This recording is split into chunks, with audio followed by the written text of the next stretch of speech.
Salut à tous.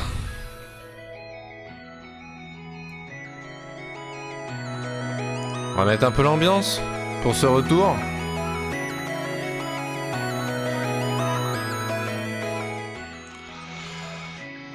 Bon alors, qu'est-ce qui s'est passé? Bon, plus sérieusement, bon, on peut laisser la musique en fond, hein.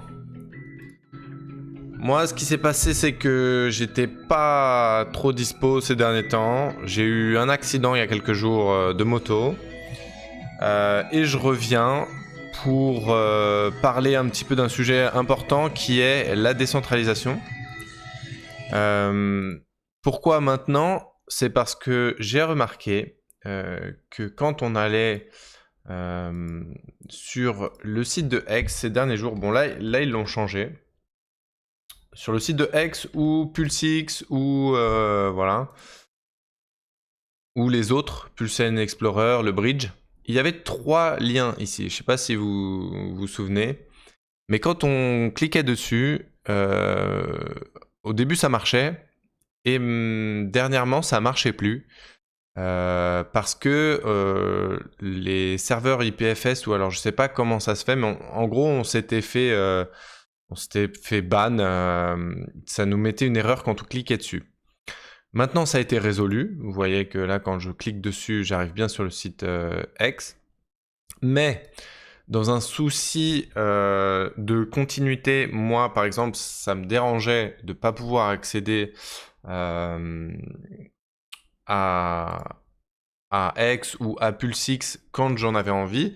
C'est vrai que si on a besoin de swap rapidement quelque chose, c'est toujours bien d'avoir la possibilité de le faire. Et donc, je me suis dit, bah, ce que je vais faire, c'est que je vais télécharger les fichiers et m'en servir, et voilà, pouvoir accéder depuis mon propre PC au site de X et de PulseX. Donc, comment ça marche?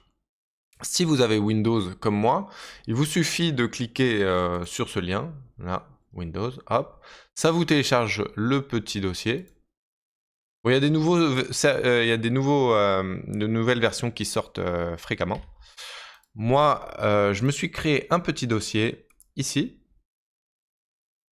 Et donc, alors attendez, je pense que je vous ai oublié sur OBS, vous n'allez rien voir. Voilà. Moi, je me suis créé un petit dossier ici, là, Pulse. Hop, on l'ouvre, ça nous donne ça. Et là, c'est tous les fichiers que j'ai téléchargés. Donc pour X, il y a le X Server 1.02.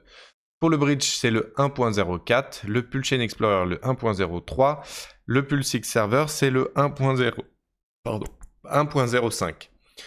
Donc, ce qu'on va remarquer, c'est que les versions changent régulièrement. On n'est pas obligé d'avoir tout le temps la dernière, mais c'est mieux parce qu'il corrige des bugs. Et donc, voilà, je conseille, moi, de toujours chercher à télécharger la dernière version et de mettre à jour vos fichiers. Une fois que vous avez ça, vous extrayez donc des IP selon votre logiciel. Moi, j'ai WinRAR, mais vous pouvez avoir WinZip. Vous l'extrayez, vous avez le dossier qui arrive là, et qu'est-ce qu'il y a dans ce dossier? Un petit fichier .exe. Quand on clique dessus, ça se lance, et votre navigateur internet se lance, et vous avez accès directement à X. Moi, ce que j'ai fait, c'est que j'ai créé un raccourci pour ça, et je me suis fait mes petites icônes. Comme ça, je trouve ça très joli. Et puis, on sait directement qui est quoi, il n'y a pas de nom bizarre comme ça. Et donc voilà, j'ai juste créé cette petite icône-là, et on peut tester tout de suite en live comment ça marche, quoi. Vous voyez, ça lance. Et puis après, vous avez juste à connecter votre MetaMask comme si c'était le site normal finalement. On va pouvoir tester autre chose. Qu'est-ce qu'on va tester? Donc vous avez juste une fenêtre qui s'ouvre comme ça. Ça, c'est un script. qui se connecte en fait de chez vous via le fichier, comme si vous étiez le serveur qui hébergeait le site internet de X, et il l'ouvre dans votre navigateur. C'est tout ce qu'il fait. Donc cette fenêtre, une fois que le site est lancé, vous pouvez la fermer. Voilà.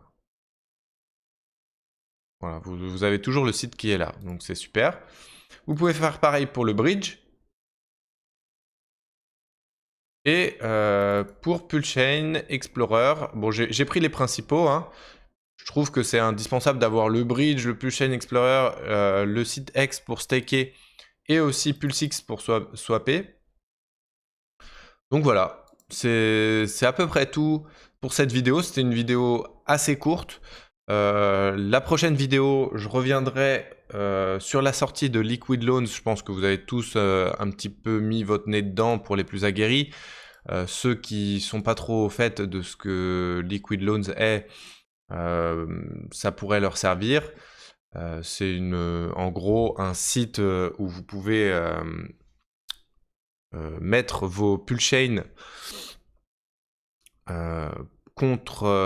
en fait, vous les mettez pas en location, mais vous les mettez sur le site comme si vous leur prêtiez. Et en échange, ils vous donnent des stablecoins, le USDL.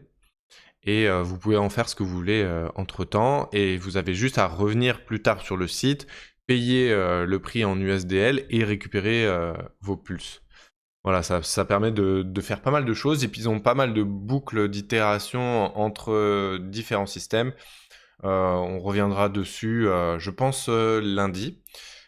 Sachez que là, j'ai quand même pas mal d'autres sujets en tête, des projets qui sont sortis sur Pulsechain.